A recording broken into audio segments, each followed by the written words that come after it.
Craving something crispy without onion and garlic? Then এই ରେସିପିଟି ଆପଣମାନଙ୍କ ପାଇଁ ପରଫେକ୍ଟ। ଫ୍ଲାଟ୍ ବିନ୍ ବା ଆମେ ଓଡ଼ିଆରେ କହିଥାଉ ଶିମ୍ବ ଆଉ ଆଳୁକୁ ଚପ୍ କରି ତାକୁ ବଏଲ୍ କରି ନେବା। କାଟି ରଖିଥିବା ଶିମ୍ବ ଏବଂ ଆଳୁକୁ ଗୋଟେ କଢ଼ାଇରେ ଦେଇ ସେଥିରେ କିଛି ପାଣି, ହଳଦୀ ଗୁଣ୍ଡ ଆଉ ଲୁଣକୁ ଦେଇ ଭଲ ଭାବରେ ମିଶାଇ ନେବା। କଭର କରି ତାକୁ ବଏଲ୍ କରି ନେବା।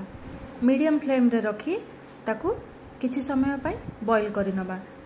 ପାଖାପାଖି 5 ରୁ 10 ମିନିଟ୍ ବଏଲ୍ ହୋଇଗଲା ପରେ ଆଳୁ କିମ୍ବା ଶିମ୍ବକୁ ସିଝିଛି ନା ନାହିଁ ଭଲ ଭାବରେ ଚେକ୍ କରି ନେବା।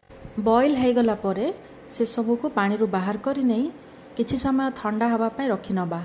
ଥଣ୍ଡା ହୋଇ ଆସିଲେ ସେଥିରେ ମସଲା ମିକ୍ସ କରିବା। କ୍ୟାପସନ୍ରେ ମୁଁ ସବୁ ଲେଖିଦେଇଛି, ସେଥିରେ ଥିବା ସବୁ ମସଲା ଗୁଡ଼ିକୁ ଦେଇଦେବା ଏବଂ ଏଥିରେ 2 ଟେବୁଲ୍ ସ୍ପୁନ୍ ରାଇସ୍ ଫ୍ଲୋର୍ ବା ଚାଉଳ ଚୁନାକୁ ମିଶାଇ ନେବା। ସବୁଗୁଡ଼ିକୁ ଭଲ ଭାବରେ ମିଶାଇ ନେବା। ଭଲ ଭାବରେ ମିଶାଇ ଦେଇ ସେଥିରେ କିଛି ରାଶି ବା ସିସମ୍ ସିଡ୍କୁ ଏଡ୍ କରିନେବା। ସବୁଟିକୁ ଭଲ ଭାବରେ ମିଶାଇ ଦେବା। ଏବେ ପ୍ୟାନ୍କୁ ଗରମ କରିକି ହାଲକା ଅଏଲ୍ରେ ସେଲୋ ଫ୍ରାଏ କରିବା ମିଡ଼ିୟମ୍ ଫ୍ଲେମ୍ରେ। ଶିମ୍ବ ଏବଂ ଆଳୁକୁ ଗୋଲ୍ଡେନ୍ ବ୍ରାଉନ୍ କ୍ରିସ୍ପି ହେଲା ପର୍ଯ୍ୟନ୍ତ ଭାଜି ନେବା। ଦୁଇ ପଟକୁ ଭଲ ଭାବରେ ଭାଜି ନେବା।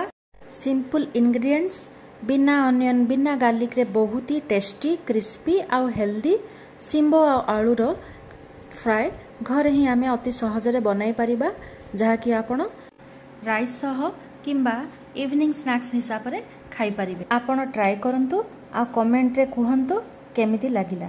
ଲାଇକ୍, ସେୟାର ଆଉ ସବସ୍କ୍ରାଇବ୍ କରିବାକୁ ଜମାରୁ ଭୁଲିବେ ନାହିଁ। ନେକ୍ସଟ ରେସିପି ନେଇକି ମୁଁ ଜଲ୍ଦି ଆସିବି। ସେତେବେଳେ ପର୍ଯ୍ୟନ୍ତ ଏଇ କ୍ରିସ୍ପି ରେସିପିକୁ ଆପଣ ଏନ୍ଜୟ କରନ୍ତୁ।